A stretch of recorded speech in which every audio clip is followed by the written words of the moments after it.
Welcome to LOA Today. I'm Walt Thiessen. With me today is life coach and LOA teacher Joel Elston. This is your daily dose of happy. We are so happy you decided to join us today. Joel, while the theme music was playing there, I was thinking to myself what we kind of talked about before we got started about how we're going to have an argument. And it reminded me of an old Monty Python skit from years ago where they had an argument about arguing. And they said, no, we're not having it. You can't. This isn't just arguing. We have to have an actual argument. No, but the argument isn't just contradiction. Yes, it is. No, it isn't. And that's what I kept thinking about. So, what do you think? Can we match what Monty Python did? I don't know. I never think I could ever match them, but we could try. We could try. But Jen picked out a topic for us today. She said, let's talk about fear in growth. And, well, hey, that's a good starting point, if nothing else, because, it's a very common thing.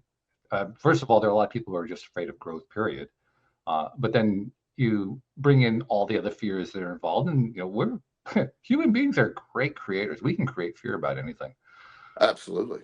Seriously, is there anything we can't create fear about? And that's that's what we do. We have a bias toward fear. And the category of growth is almost always associated with change. And the fear is, it isn't necessarily fear of growth, in my opinion. It's the fear of the change associated with the growth. And one of the things that this topic fits perfectly for a situation that's been recent in my life that you and I talked about, and I may have mentioned it briefly on one of the shows. I missed a few shows there. But sometimes, years ago when everything was falling apart for me and I had no options, you could only do what was there. There was so the change that was being forced upon me through my behavior was very scary, very uncomfortable, but I had no choice but to do it. It was almost simple. So the idea that, if I want to eat food, I have to do these things. If I want a place to live, it got that basic for me. And so that point was really easy. Then as time has gone on, I've gotten very comfortable in life. I have a great, incredible life right now. As you know, I talk about just everything's really good for me. So in the middle of December is when I found a place that I was going to rent and move into and sell my house. And so I just made that impulsive decision to do that. And I used a feeling, a statement that one of my mentors in a mastermind meeting told me. He said, Joel, you haven't been anything impulsive or screwy or wild in years, so it's time. And so I did. And that is invigorating. So I don't view it anymore as fear, but it is, you create that change and that it forces new stuff. And I'm buying new stuff at the house. I'm making new connections to that neighborhood to do my handyman stuff. And it's really fun. So, by forcing change, it used to be any change was scary and fear-based, but I can't recreate the fear anymore because it's going to work out. Well, I'll tell you, when you first told me, I think it was in November or early December, about how somebody in your mastermind group had challenged you that you hadn't done anything crazy in quite some time, that was time to do something. I was really looking forward to see what it was going to be. And I'll be perfectly honest, renting another house in Richmond was low on the list. I thought that was a relatively mild one for you. So, where's the fear? Well, yeah, there is. Yeah. And the switching, the selling of the house, it's forcing future change. It's forcing, where I'm moving to is beautiful. But I've intentionally only taken a 1-year lease. I've intentionally only done that to force me into further change. I'm not going to get comfortable there. It's going to be a nice place to live. I got nice furniture and I want to be comfortable while I'm living there. But there will be another move after that. I wanted to create a catalyst toward things. So, the idea of where was I going to move, anywhere in the world I could have moved, but there was nothing drawn to me. So I said, well, I'll go to an area of Richmond that I love and do this. And then, but this move is simply planning for what the big thing's going to be. And the beauty is I have no idea what that is. I don't know. Sure. Yeah. Yeah. Yeah, And well, I love the fact that you did that because of what you said a moment ago. You said you didn't really have a good, clear handle on what it is you did want to do. right, So you basically gave yourself some time. right. I bought myself some time, but I also, the house that I'm in is basically paid for, and everything's fine here. Uh, but I could be stagnant here another 5 years and with no real catalyst. So I needed to light a fire underneath Right, myself. right. Yeah. And now I'm on a.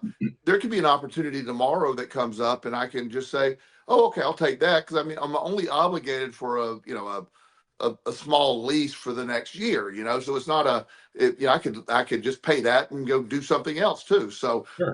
the beauty of it all is I realize by creating situations where I need to, I'm excited about them, but also sort of a little uncertain, like what am I going to do? Now, the plot's been taken away because when I made these decisions or were forced into decisions, 30 years ago, there was no backup. There was Right, nothing. It was, I mean, talking having $100 was a lot of money.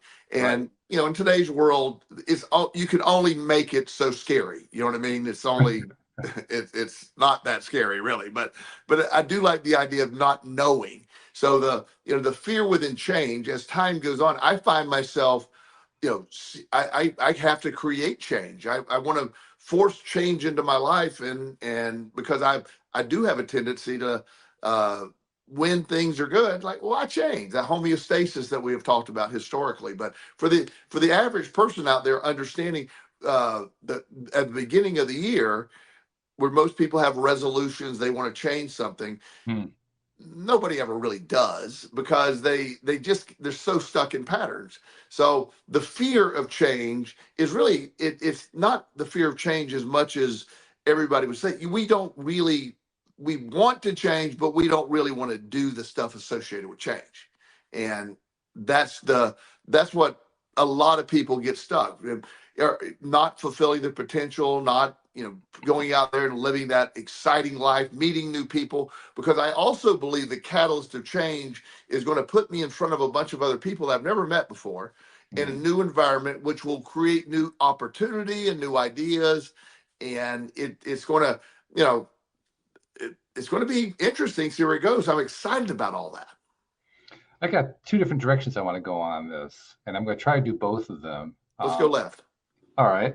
Well, left is it's very easy when you are in as good a financial shape as you are to feel free and easy about doing something like this. Because, like you Yes, said, it's no. I mean, you could throw the money away on 1 year's rent and not even notice it. So there's no stress as compared to say 30 years ago, like you said, where you had no option. no option. $100 was a lot of money, and if anything went wrong, you were in serious trouble. Which is Absolutely. which is where a lot of people find themselves. Sure.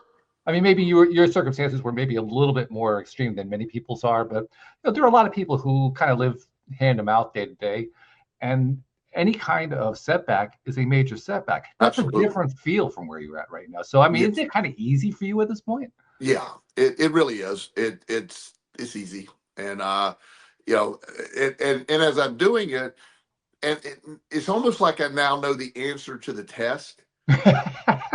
And so the test isn't even I mean, it's like, yeah, I'm doing it, but I now realize, and this is one of the great sides of the law of attraction, but it's also like, no matter what I do, Walt, it's going to work out absolutely perfectly. It Yeah, will. yeah, It's yeah. it's like, oh well, it's the illusion of being on a wire now. But it also raises the question for someone who is living hand to mouth or dealing with extreme situations, extreme circumstances. It's easy to give advice, but what do you tell to somebody like that?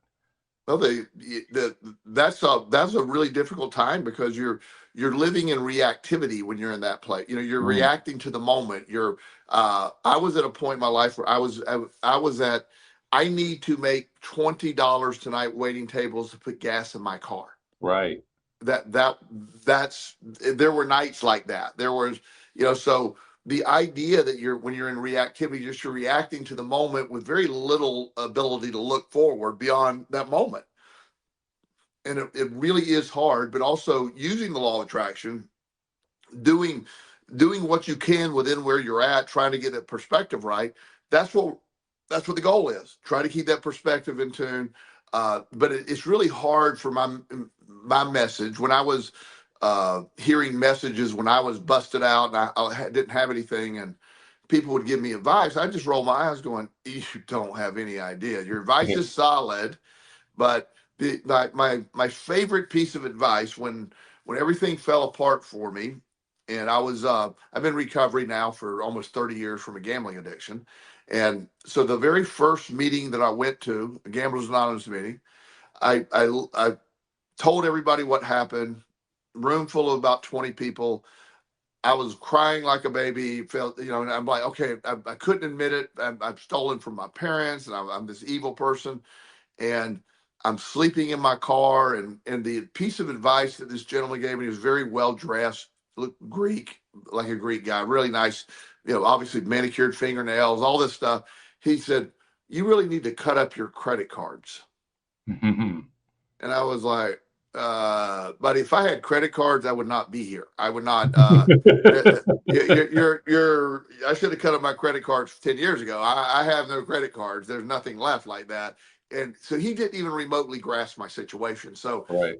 when people are really down, the idea of visualizing an abundance is a really hard concept because there's almost no point of reference, or it doesn't seem plausible, because my life today isn't, if we were to take the entire show and lay out the entire chain of events that led to today, it doesn't seem plausible that all that happened.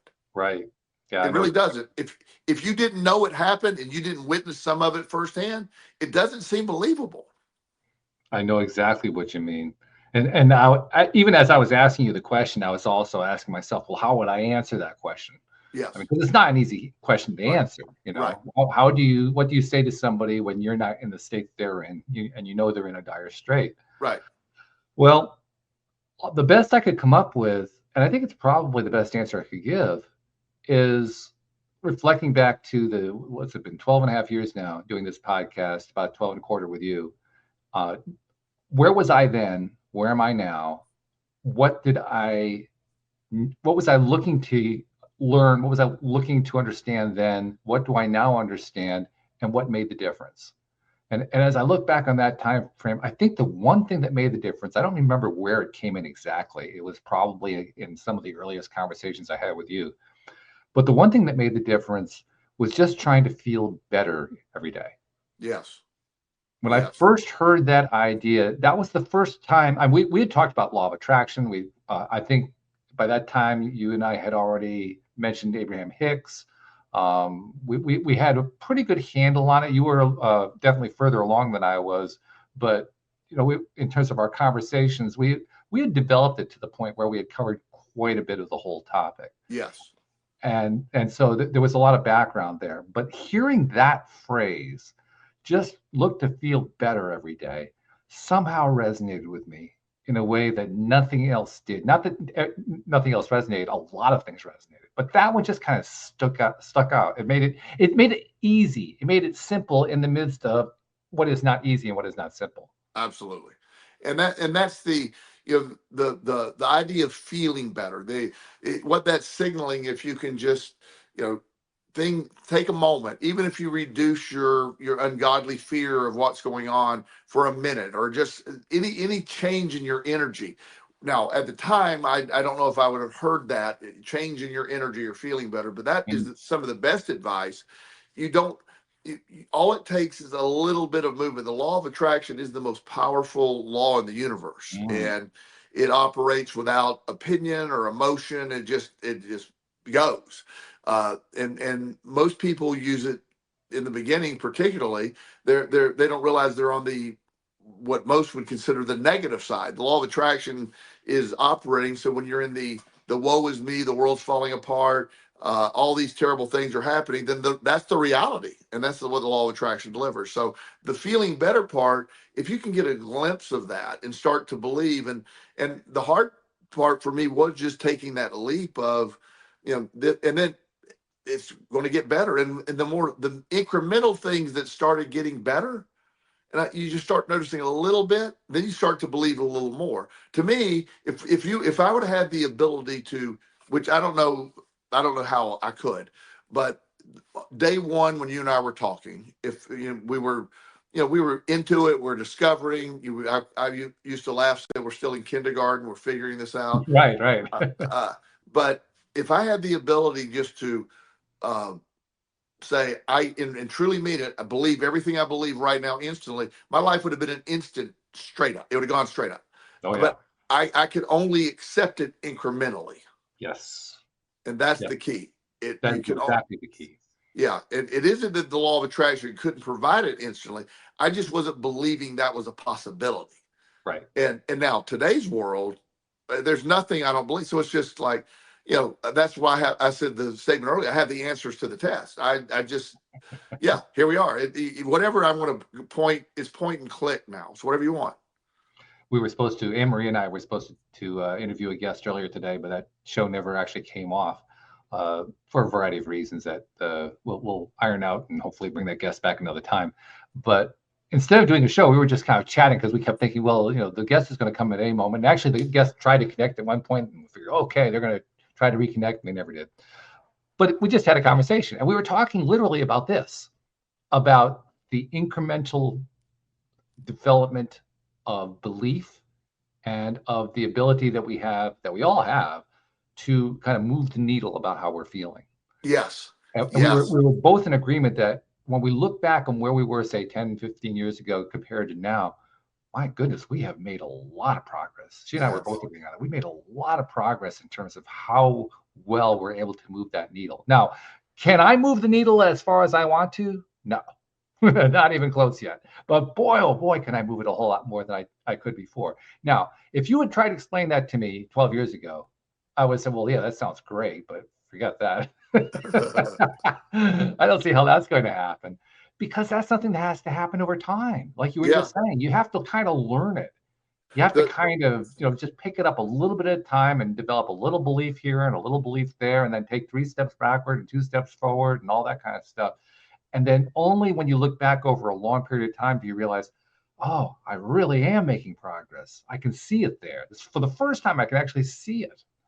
Well, when you spend a lifetime developing the belief systems that are stored subconsciously about lack and about you're cursed and you're unlucky, or you're whatever narrative you have, that's been stored subconsciously, as we've talked about a lot. So it's there.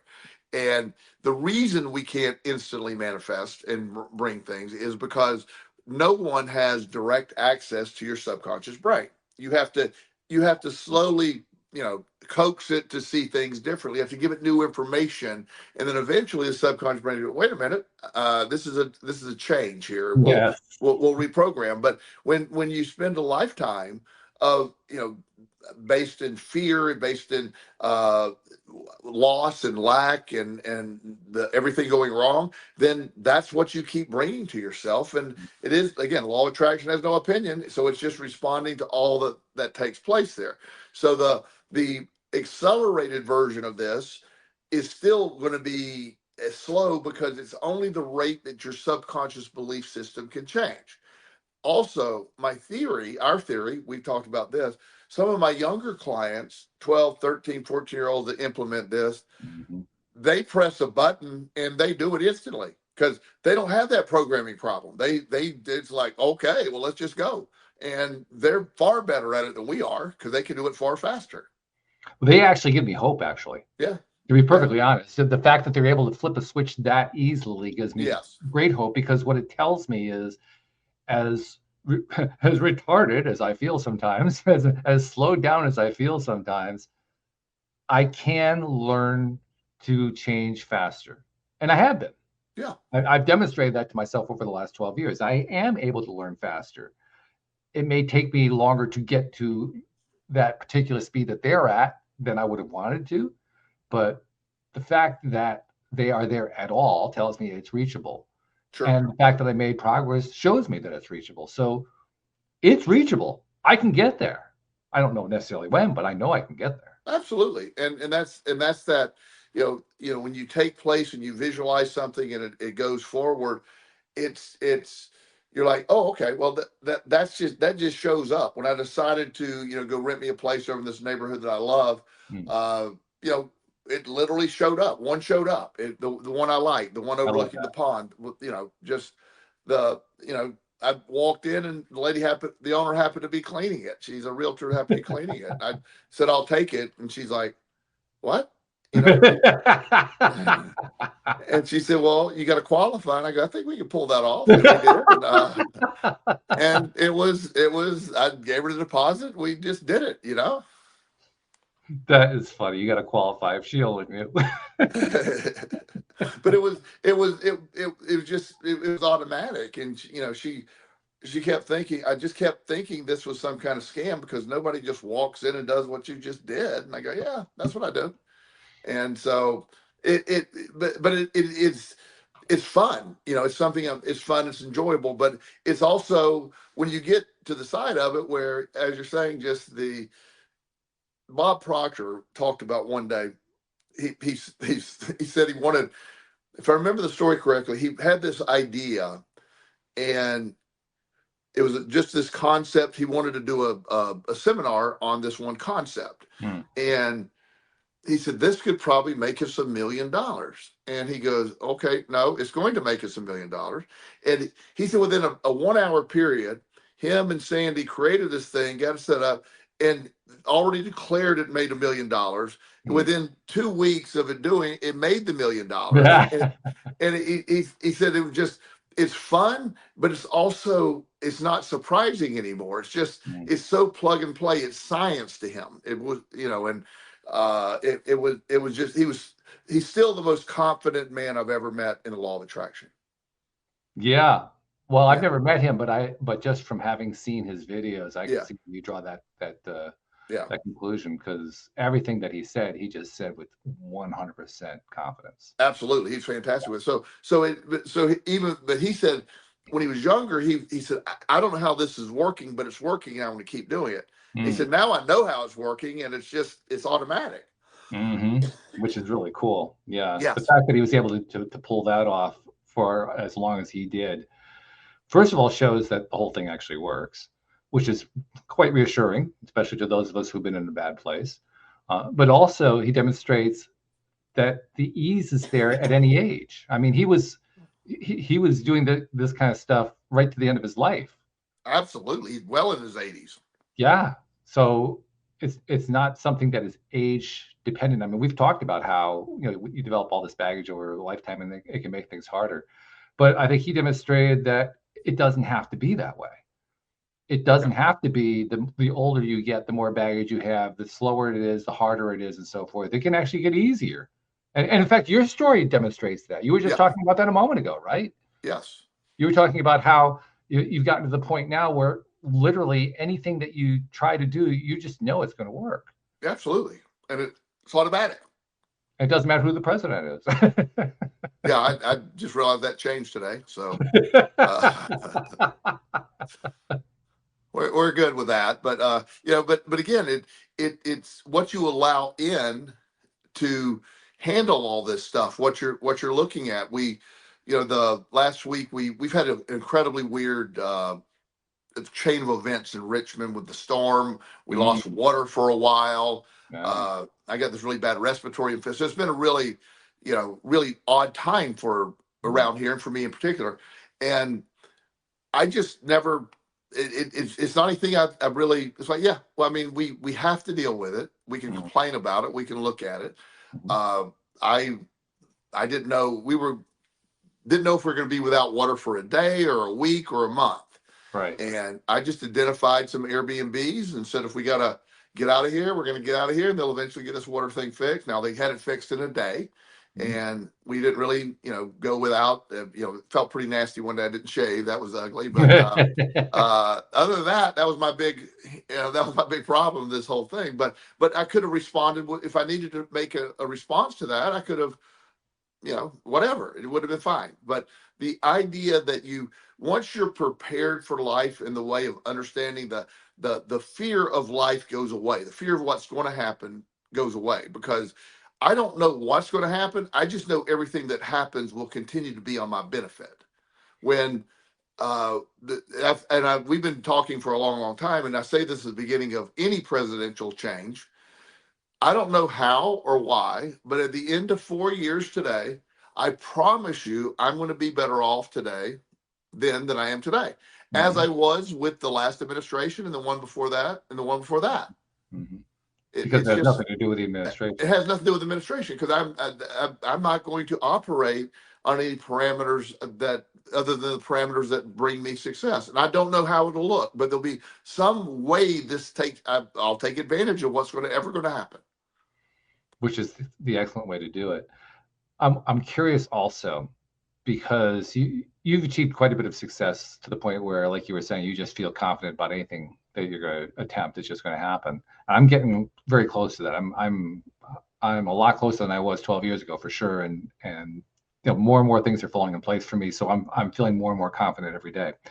But I want to ask you about how you look at what you see other people going through, because especially you as a life coach, you deal with people who are dealing with often very severe problems, Mm-hmm. sometimes not so severe, but people who are dealing with stuff every single day, and you basically get to have a front row seat watching what's going on, not just in their lives but in their thought processes.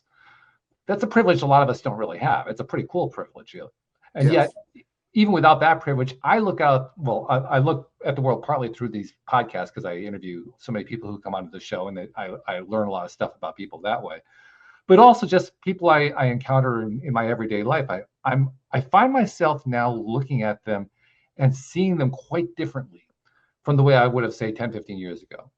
Now it's like I can hardly even look at anybody. I don't care where they are in their path. I don't care how further advanced they are, how to use the enlightenment term, how enlightened they are or unenlightened. I don't really care where they are on that spectrum.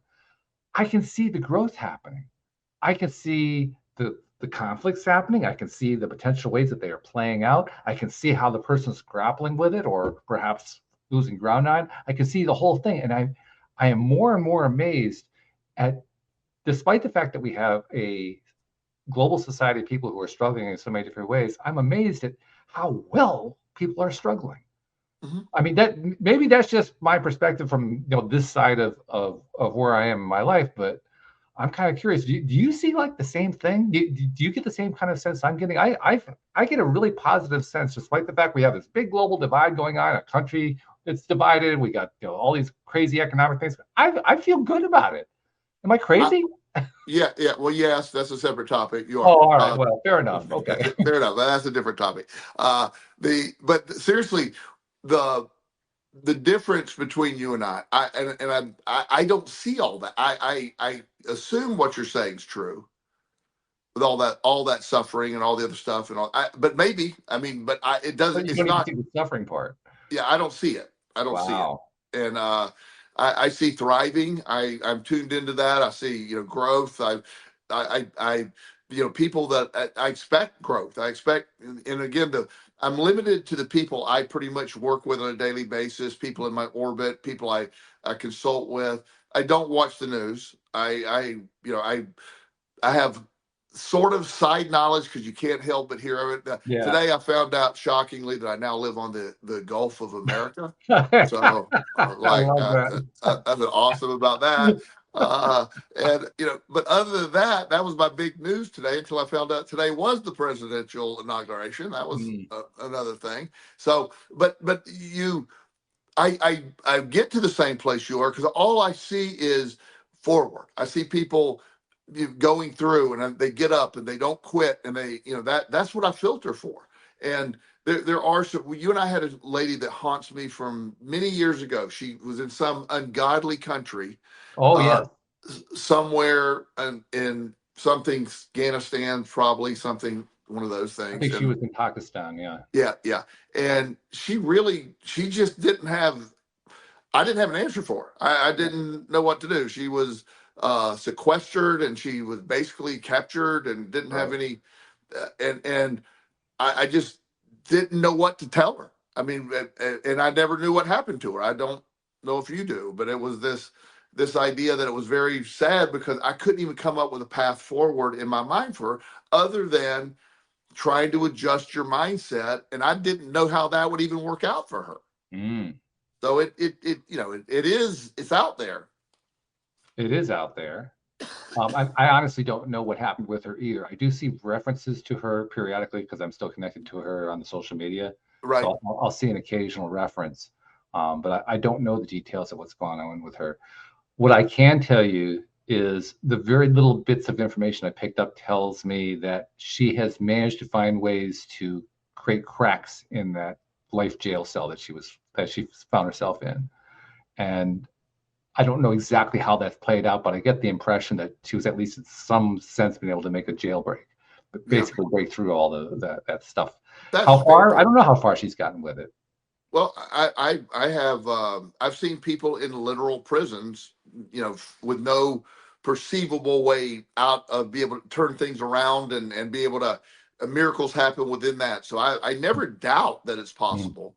I just, when you see situations like, I don't know what you do, that doesn't mean there's nothing to do. And just feel a little better. That's the only advice I think we were able to give her at the time. Just try to find joy in something, try to find moments. And if you look out, you see a sunset that's beautiful, let's appreciate that.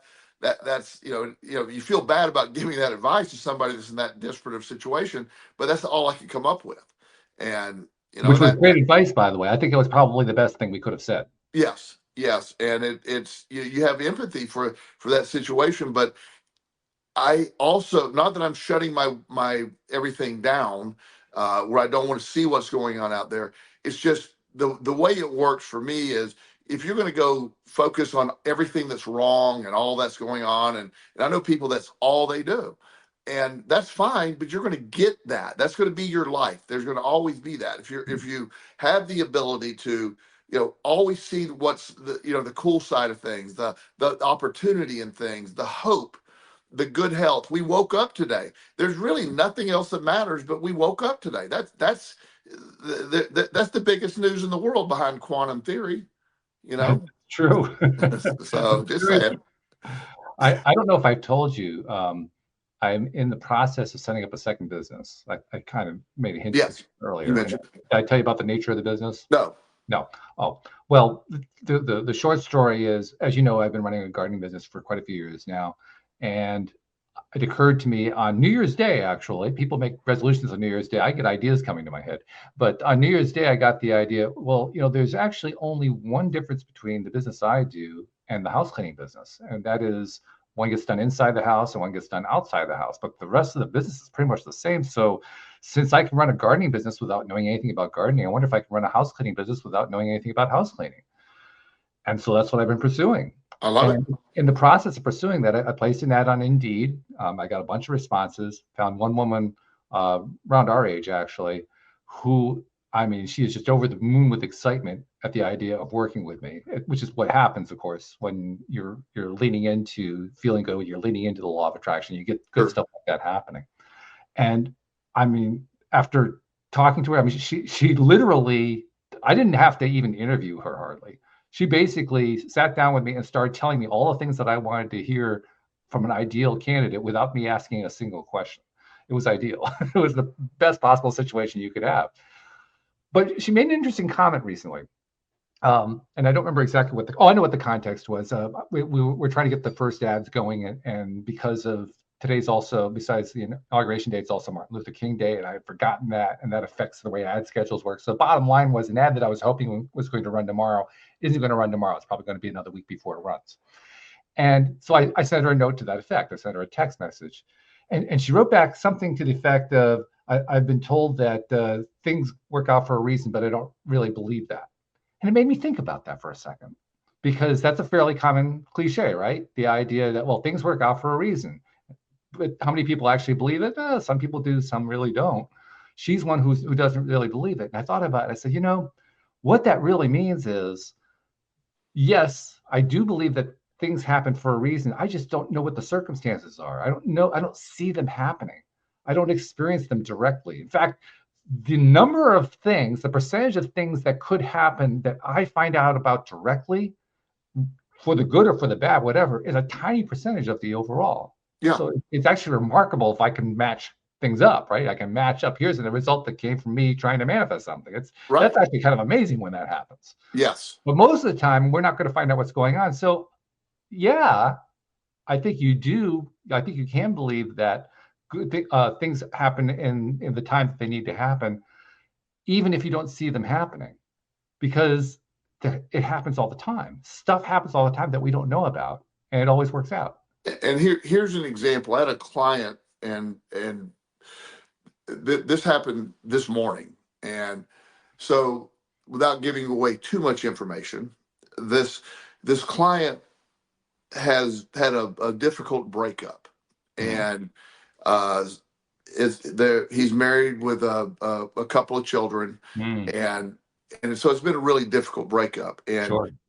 he had found this part of let's pick a state, found in, let's call it Georgia, Okay. found a part of Georgia where he's familiar with, and uh near the water. His family has great means, and so he was going to, he put in a bid on this home, and he was going to buy it, and then his fiance was going to go get an apartment somewhere, and they're going to get separated.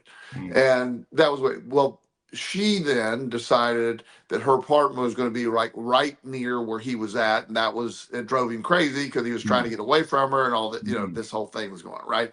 So and this is his side of the story, by the way, so I'm just, Absolutely. yeah, Yes. so trust me, I'm not taking a side here. And and he was like freaking out. I can't believe she's going to do this. I said, just take a breath for a moment. Mm, Just let's take a breath.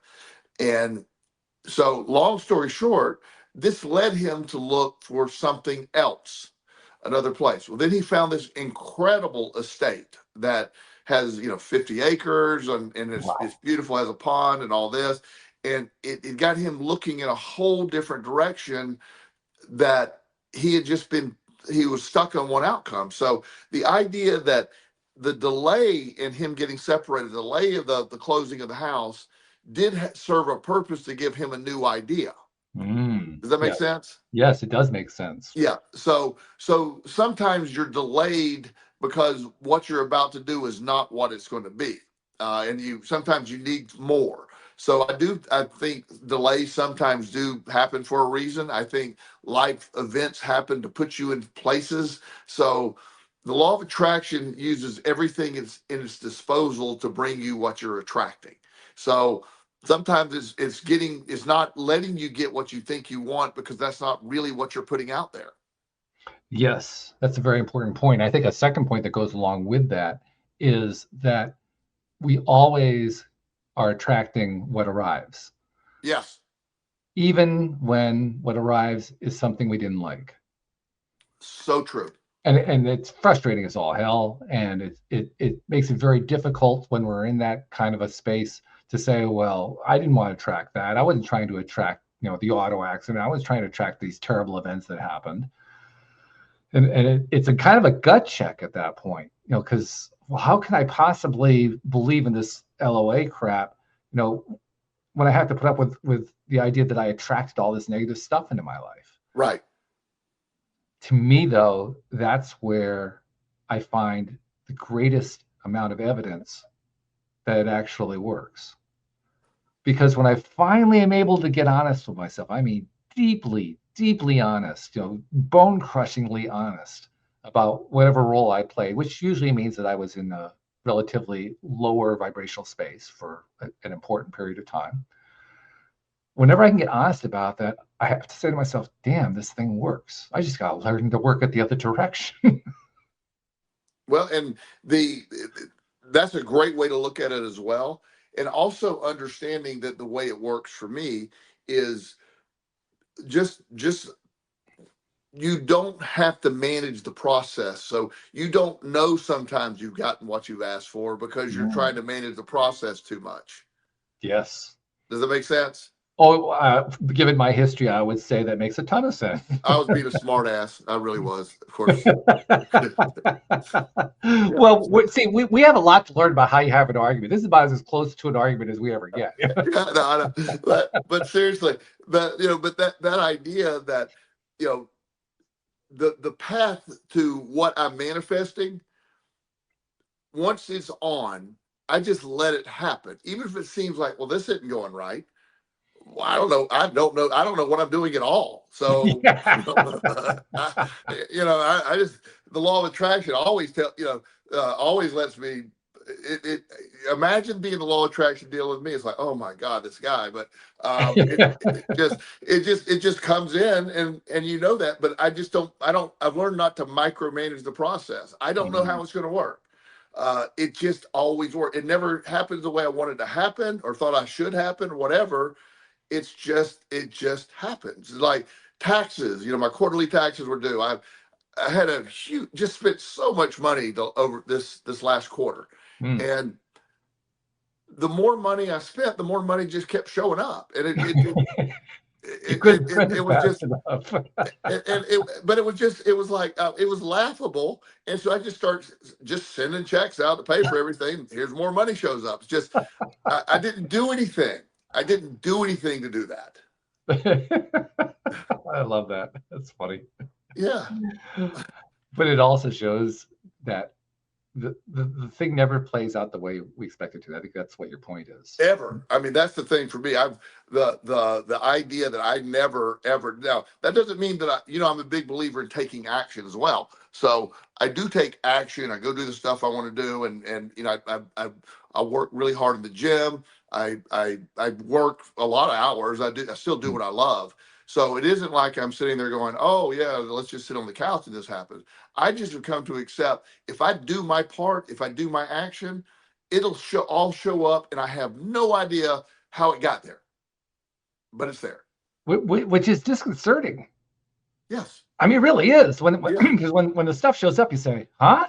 Yeah. What? How did that happen? Yeah. It was, you have all this coming up, so I don't even, so when the expenses come up and you look at the gigantic, the way that when you pay quarterly taxes, as I don't know how many of our audience does that, but so January 15th is the last from last year.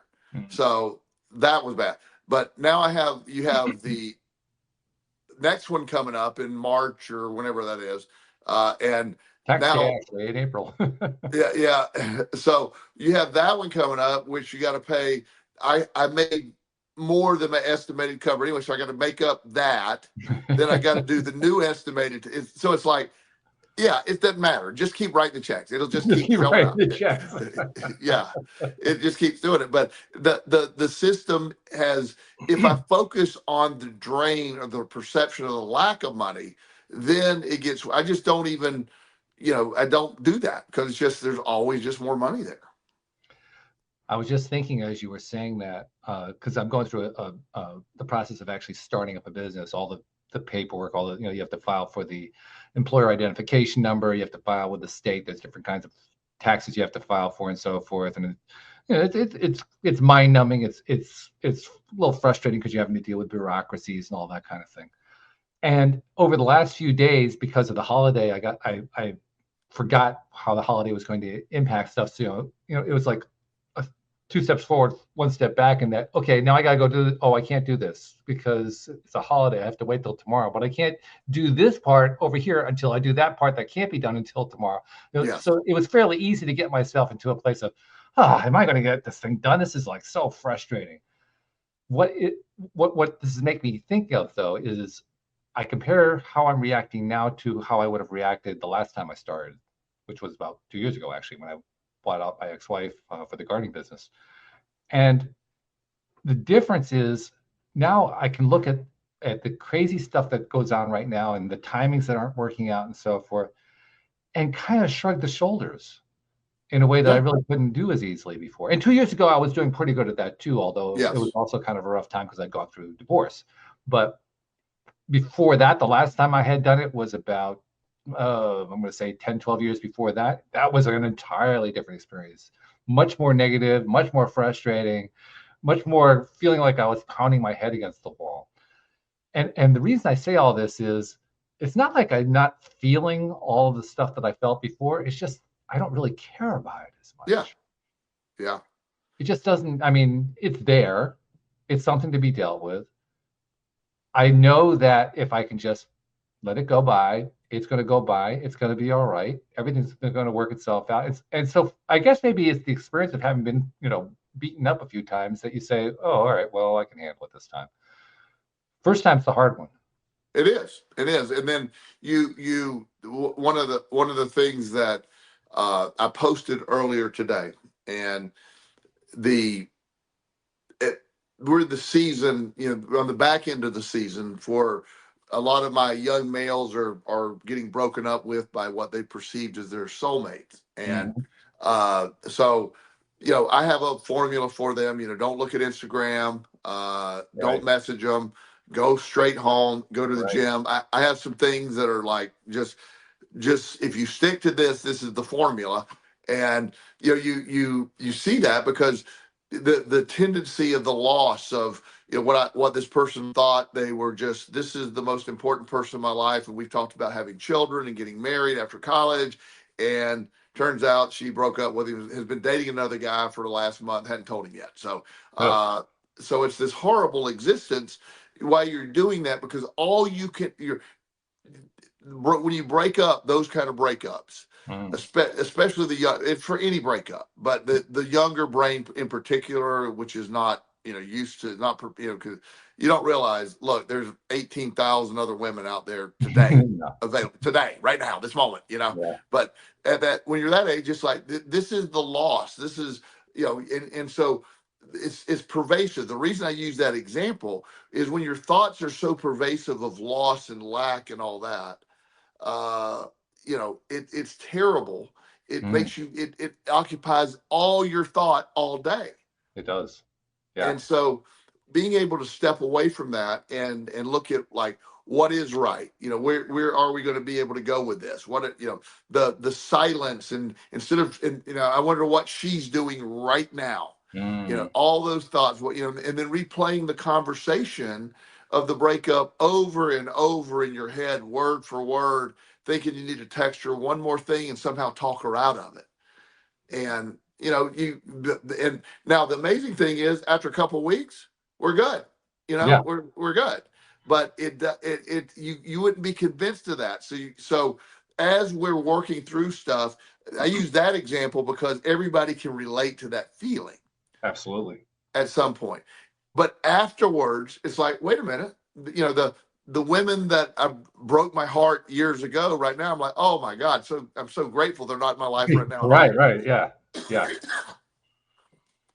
That makes a difference. And anybody who has been through divorce knows, take what you said and multiply it by about 10 to 20, depending on how long you were married, and did you have kids and all that kind of stuff. Because it's 10, 20, 100 times worse. And yet even there, the same thing applies. Yeah. The exact same thing applies. You go through that part where you're replaying all the conversations, you're replaying what could have happened, what should have happened, and so forth, until finally you get to the point where you say, enough. Enough already. Yeah. Just enough already. Yeah. And and part of what you said, when the things that don't, like after you go through this enough, you've been beat up forever, you survived it. It's like, oh, it's not a big deal. I'm going to be fine. And once you have that belief that you're going to be fine, that happiness, you can find it again, then you're good.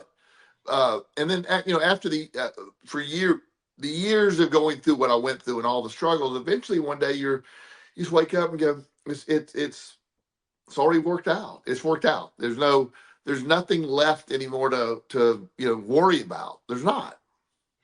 You were mentioning earlier how when stuff plays itself out and you end up with a result that you were hoping for, but it certainly was not what you had in mind in terms of how you were going to get there. Yes. One of the things that occurs to me about that is that not only do we not have any sense of of having precognitioned how we were going to get there, but even when we got there, a lot of it is just outside of our awareness about how it happened. So if we had to try to explain to somebody what the sequence of events was, we could tell them the sequence as we understand it. I know this happened, I know that happened, and I know that happened. But the gaps, we can't fill the gaps. Yeah. Because we weren't part of those gaps. The gaps happened outside of our awareness. Yes. That's frustrating. It really is.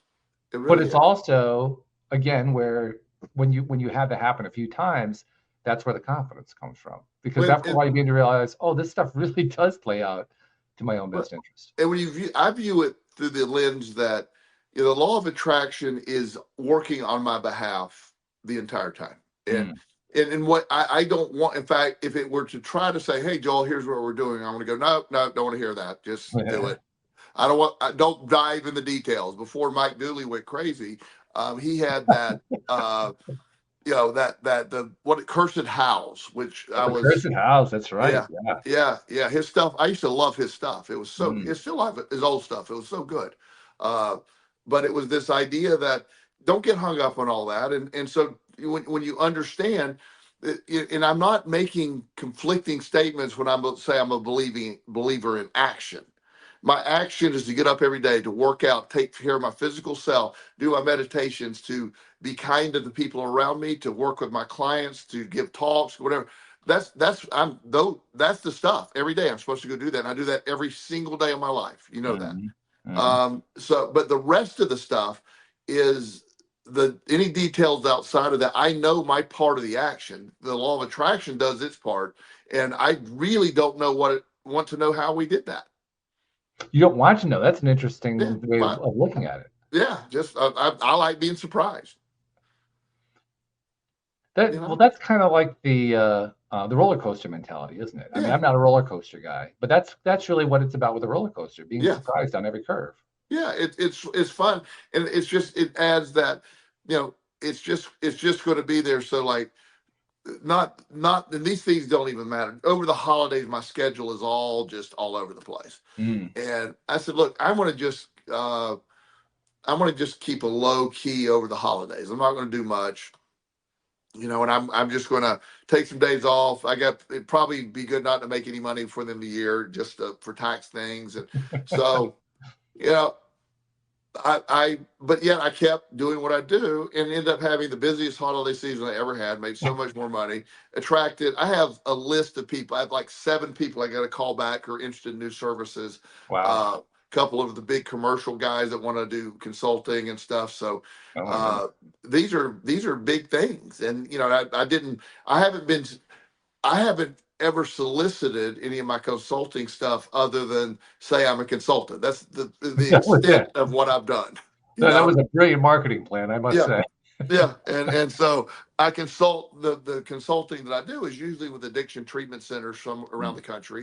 Mhm. And so I go and make a proposal. Here's what I'm going to do. I'll turn it around, look at the case, and those are very lucrative when I do those. So it's this, but I have never advertised. Hey, let me do some consulting. People have always contacted me for that.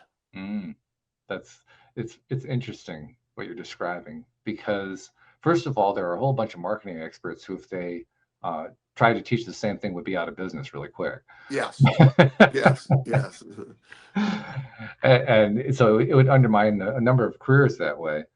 But what a way of looking at things. I mean, I think about the different pitches that come my way. I mean, anybody who's alive today gets marketing pitches, Sure. but I'm one of those people that actually pays attention, not for the purpose of buying the pitch, but just seeing how I'm being pitched. I'm kind of obtuse that way. I like to, I like to kind of go against the grain and just pretend like I'm not the one who's being pitched. Yes. You know what I mean? Yes.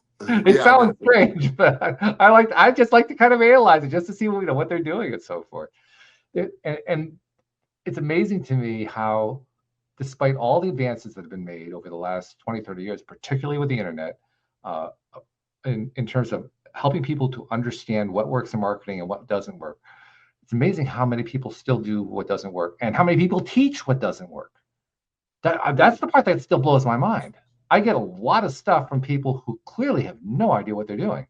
Wow. And are coming off as experts and some of them probably making some money on being experts at not being experts, if Sure. that makes any sense. Yeah. Yes. And yet it's also amazing to me how few really grasp what you just said. I can't remember the last time I had a so-called marketing expert come to me and say, well, my entire marketing plan was to say I'm a marketer.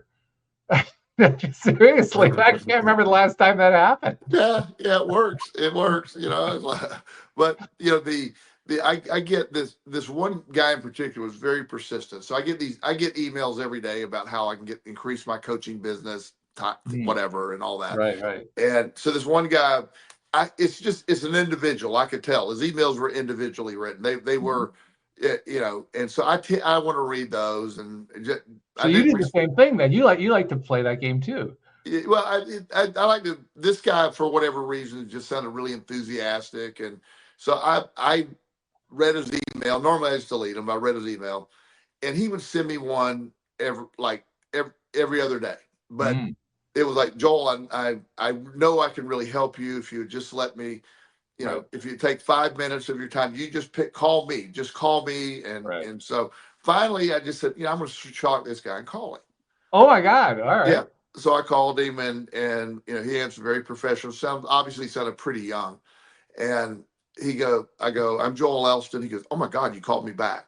And I go, yeah. And he goes, I know I can help you with your coaching business. I said, I want to help you with your business. I said, because do not send me another client. I do not want any more. I don't need that, please.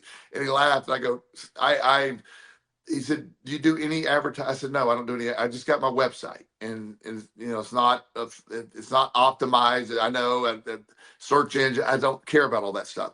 But I started talking about his mindset on what he's doing. And so I enjoyed giving him like about a 15-minute rah, just talking about that. And, he goes, but I really think you use my services. I go, thank you.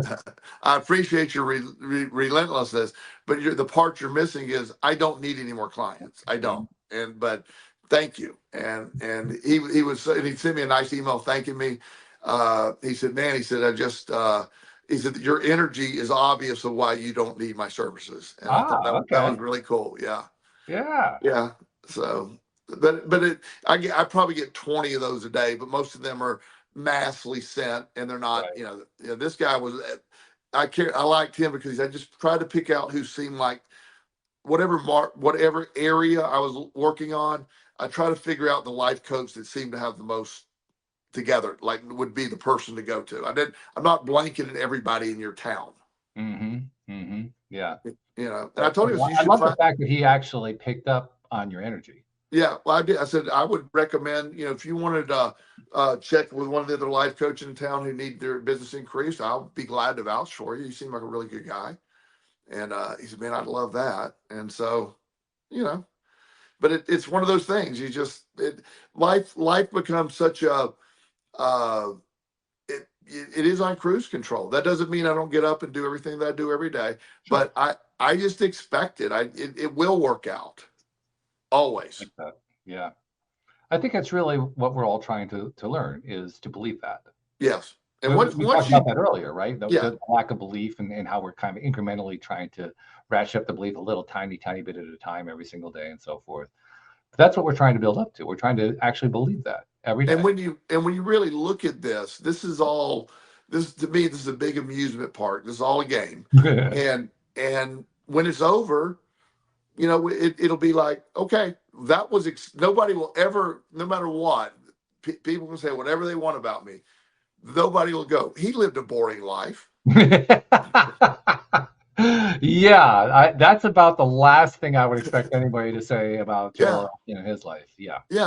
So he left it all out there. I can fully say whether it's tomorrow or 25 years from now or 50 years from now, I will, when I'm done, I'll have gotten everything I can out of this. I promise you. And have fun every step of every day. It's despite it all, you can imagine I laugh multiple times every single day. I do imagine. Well, I don't have to imagine. I can see it every week.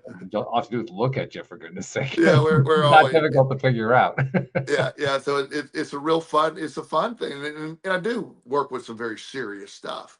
I don't make fun of my clients or anything like that. No, of course. But I bring a lot of humor to the table for me and my friends and my family. Humor has allowed me. I think it's one of my greatest assets as a parent. Not take anything too seriously. I love it. Yeah. And by the way, I think it also reflects in your circle of friends, because I get to see your circle of friends and the comments they make on social media. Yes, they're hilarious. And it's very evident. It's very obvious. The people who surround you are like-minded. I mean, sure, we all have differences. We have different beliefs and different thoughts and different strategies and all that kind of stuff. But for the most part, on the whole, they're like-minded. They, Well, they feel very much the way you do. And I can tell a number of them were actually clients at one point because, comments that they made and so forth. And so even though you were perhaps helping them through stuff that at the time seemed impossible to them, they also found that the things you were teaching really do work, that they really do play out, that life does work in your favor, that the game is fixed. And yes, it's fixed in your favor, not against you. yeah. They've discovered that.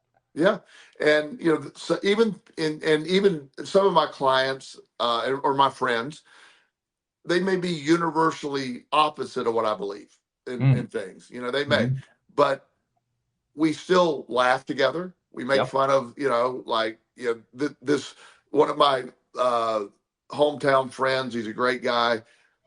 We don't see anything at all similar. I mean, at all, but we're friends. And so, like, when I'll post something, he'll go, well, I don't disagree with that. And I'll go, well, thank God. Why? I mean, do I need better validation that we disagree? Everybody in our circle serves a purpose. That's a great thing. Absolutely. So it's a fantastic world. So we ended up doing pretty good with this topic, buddy. Yeah, the only thing that we have to work on is we haven't figured out really how to do an argument. I mean, we're just not good at that. I didn't expect that to go too well for us. Yeah.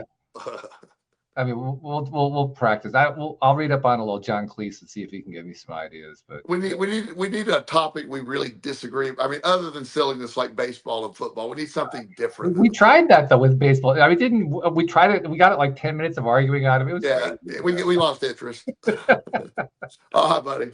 Well, I can't hardly wait to next week when we find something else not to argue about. And that'll be great. Looking forward to it. In the meantime, have a great week, and thank you to our podcast listeners everywhere. We'll see you all next time here on LOA Today. Goodbye, everybody.